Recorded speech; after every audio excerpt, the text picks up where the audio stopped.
Hello दोस्तों, welcome to sleepy classes. संभव prelims crash course का लास्ट बैच लॉन्च हो चुका है। एनवायरनमेंट का मॉड्यूल चल रहा है, स्टैटिक से लेके करंट तक सब कुछ होलिस्टिकली यहाँ पे कवर किया जाएगा। आपको डिटेल्स चाहिए, आप हमारे नंबर्स पे कॉल कर सकते हैं। और मैं हमेशा कहती हूँ फीस पे घबराना नहीं है। आप कूपन कोड में मेरा नाम यूज़ कर सकते हैं, आपकी फ़ी कुछ ना कुछ कम ज़रूर हो जाएगी। स्पेलिंग सही लिखिएगा, ज़रूर आपको जो है फ़ी में कुछ ना कुछ रियायत मिल जाएगी। राइट, चलिए क्वेश्चंस पे आते हैं। पहला क्वेश्चन है, which are the following statements about the decomposition of organic matter in the soil is inaccurate. ध्यान दीजिए, decomposition of organic matter in the soil is inaccurate. Right, options देखिए। ऑक्सीजन एक्सपेडाइट करता है डीकंपोजिशन को। जब भी आपका डेट्रिटस नाइट्रोजन रिच होगा, डीकंपोजिशन क्विकर होगी।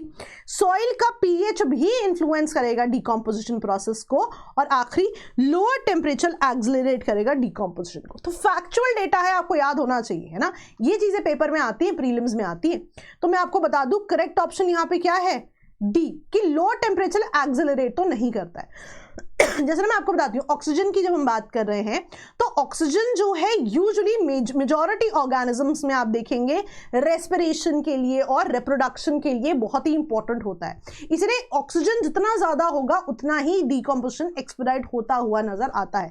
रादर अगर हाइपोक्सिक कंडीशन होंगी, हाइपोक्सिक यानी इनसफिशिएंट ऑक्सीजन होगा, तो डीकंपोजिशन एक्सपेडाइट जो है नहीं हो पाता है। दूसरी, डेट्रिटस, याद रखिए डेट्रिटस कभी भी आपका नाइट्रोजन रिच हो, डीकंपोजिशन क्विकर होती है। Soil pH, of course pH ज्यादा होगा, पीएच कम होगा, ये भी डीकंपोजिशन को जो है इंपैक्ट करेगा। और लोअर टेम्परेचर्स की बात करें, ध्यान दीजिएगा, हमेशा हाई टेम्परेचर एक्सेलरेट करते डीकंपोजिशन को। जितना ज्यादा टेम्परेचर होगा, राइट, उतना ही ज्यादा डीकंपोजिशन, बैक्टीरिया, फंजाई जो है डीकंपोजिशन प्रोसेस बहुत ज्यादा फास्ट कर पाएंगे। राइट, तो आगे जब भी, या इसको ऐसे समझिए, जब लो टेम्परेचर की बात होती है तब डीकंपोजिशन बहुत ज्यादा फास्ट नहीं होती। कोई भी अगर आप लो टेम्परेचर पे चीज रखेंगे, आप देखेंगे डीकंपोजिशन जो खराब है वो थोड़ा समय लगता है उसको, राइट, बिकॉज टेम्परेचर बहुत लो होता है। तो यहां पे वही समझिए कि टेम्परेचर यदि लो होगा तो डीकंपोजिशन एक्सेलरेट नहीं होगा, हाई टेम्परेचर पे एक्सेलरेशन बहुत ज्यादा होगी डीकंपोजिशन, राइट। तो लॉजिकली भी इसमें आप डी को डिड्यूस करने की कोशिश कर सकते थे, राइट। तो ये फैक्ट्स याद रखिएगा, पेपर में डायरेक्टली आते हैं। अकॉर्डिंगली एक जो क्वेश्चन है, आपको हाइड्रोलॉजिकल ड्रॉट बताना है क्या होता है। तो यहां पे ऑप्शंस देखिए, टर्म इंपॉर्टेंट है, पेपर में डायरेक्टली पूछी जा सकती है कि एक्सटेंडेड ड्यूरेशन हो इनसफिशिएंट रेनफॉल की plus uneven distribution of rainfall हो, that's called hydrological drought. Second, sufficient decline हो क्वांटिटी ऑफ एक्सेसिबल वाटर का इन स्टोरेजेस एंड रिजर्वॉयर्स। तीसरा, crop failure resulting from soil moisture stress. चौथा, diminish productivity of the ecosystem due to deficiency in water supply. कुछ second के लिए pause कीजिए, सोचिए इनमें से हाइड्रोलॉजिकल ड्रॉट कौन सा होगा। आपका करेक्ट ऑप्शन है बी, जब सिग्निफिकेंट डिक्लाइन हो जाएगा in the quantity of water accessible in storage and reservoirs. देखिए, जो ये इनसफिशिएंट रेनफॉल की बात हो रही है, insufficient rainfall plus uneven distribution, this is meteorological drought. फिर आप देखिए, इकोसिस्टम की प्रोडक्टिविटी डिक्लाइन होना ड्यू टू कम water is called ecological drought, right.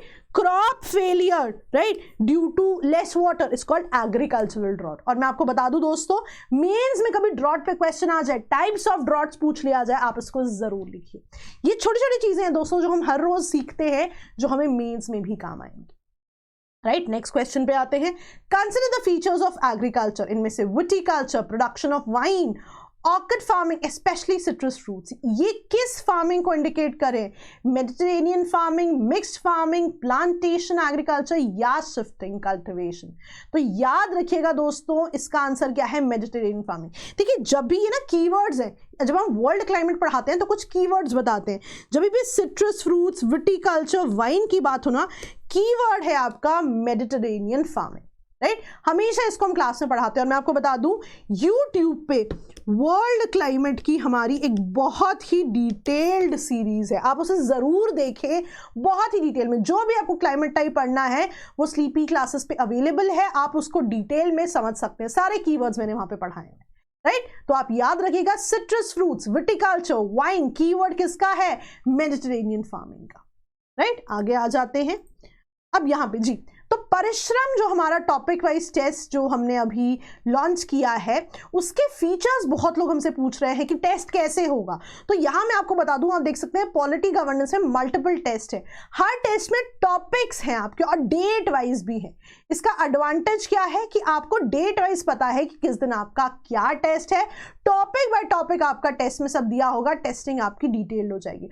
और जब आपकी ये टेस्टिंग होगी उसके बाद PYQ का भी पूरा का पूरा टेस्ट अवेलेबल है। 2011 से जितने उस सब्जेक्ट के PYQs हैं वो भी यहाँ पे अवेलेबल होंगे, राइट। तो ये चीज आप जरूर ध्यान रखिएगा कि ये कब से शुरू हो रहा है, 15 जनवरी से शुरू हो रहा है। This course can actually help you in streamlining the entire thing, कि आपको पता हो कि किस डेट में आपने क्या पढ़ना है। तो ये आपके शेड्यूल की तरह भी काम करेगा, राइट। और जैसा मैं हमेशा कहती हूँ, जब भी आप इस कोर्स को लेने लगे, मैं आपको अपने नाम की स्पेलिंग दिखा देती हूँ, इट विल हेल्प यू। आप स्पेलिंग देख लीजिए, SHRADHA, आपकी फी में कुछ ना कुछ जो है रियायत जरूर हो जाएगी, राइट। चलिए आगे बढ़ते हैं। जी, तो पोर्ट्स एंड कंट्री की यहाँ पे बात हो रही है, बहुत ही फैक्चुअल डेटा है। अगेन आज हमने बहुत सारे टर्म्स देखे हैं, कीवर्ड्स देखे नहीं, याद रखिएगा पेपर में काम आते हैं। अब देखिए इनमें से कौन सा मैच्ड करेक्टली है, तो याद रखिएगा यहाँ पे पोर्ट सलाला ओमान, एंटवर्प बेल्जियम, कई हिंद जापान एंड जेदा सऊदी अरेबिया, राइट। तो करेक्ट ऑप्शन क्या है यहाँ पे, याद रखिएगा ये चारों ऑप्शन आपके करेक्ट है। इसका स्क्रीनशॉट ले लीजिए यदि आपको वर्ल्ड पोर्ट्स नहीं आते हैं, कि ये चारों पोर्ट्स बड़े इंपॉर्टेंट है। ओमान में यूजुअली हमको दुकम पोर्ट जो है, ये जो आपका पोर्ट है ये याद आता है, UPSC ने पूछा भी हुआ है, बट सलाला पोर्ट भी बहुत इंपॉर्टेंट है।